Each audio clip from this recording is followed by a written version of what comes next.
అంటే సంతోషపడింది ఎవరు?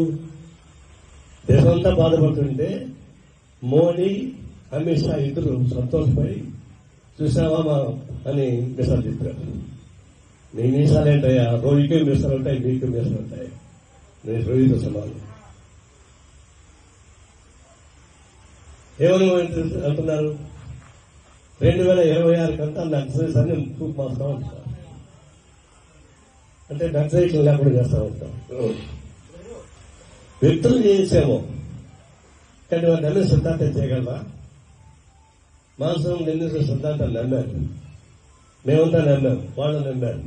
ఇది వాళ్ళ మార్గం వేరు, మా మార్గం వేరు. ఆ మార్గం తప్పని చెప్తున్నాం కానీ కన్విన్స్ కాలేదు. కానీ నమ్మిన సిద్ధాంతాన్ని చెప్పగలరా?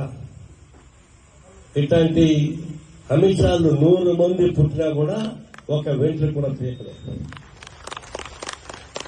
మనుషులు అయిపోతారు. సిద్ధాంతం ఉంది, సిద్ధాంతం వల్ల పుట్టారు.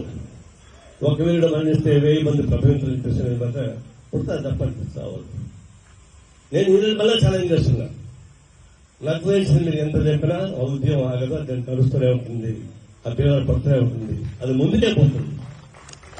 అయితే ఇతరులు మార్చుకోవాల్సి వస్తుంది, తప్పదు, ఇంత మార్గం లేదు. నేను నిర్మోహన అని చెప్తున్నాను, వాళ్ళు ఇతరులు మార్చుకోవాల్సి వస్తుంది. భయపడి మార్చుకోమని చెప్పడం లేదు. పాలక వర్గాలు చంపుతున్నారు కాబట్టి భయపడి మార్చుకోమని నేను చెప్పడం లేదు, మీరు వెళ్ళాల్సిన పని లేదు. కానీ ఎత్తుగడలు అనేది సర్వసాధారణటువంటి పాలసీ. అది భయపడడం కాదు, ఉన్నటువంటి పరిస్థితులు ఉపయోగించుకొని ముందుకు దానికి ఉపయోగపడేటువంటి ఎత్తులకు మార్పులు చేసుకోవడం మాత్రం. అదే సందర్భంలో బీజేపీని ఇచ్చేదంటే మీరు ఎంతమందిని విప్లవాలను చెప్పినా సరే ఆ సిద్ధాంతాన్ని చెప్పలేదు, మీ వల్ల కాదు.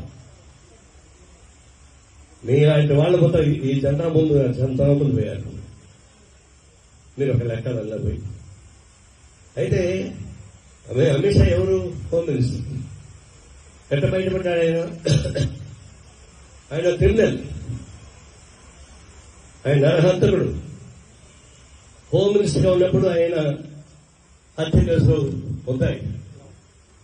ఆయన రాష్ట్రం నుంచి బహిష్కరించారు కోర్టు, అక్కడి నుంచి బయటకు వచ్చేశారు. అయితే ఈయన కోర్టులో సాక్ష్యం నిరూపించుకోవడానికి 12 మందిని కనిపించారు.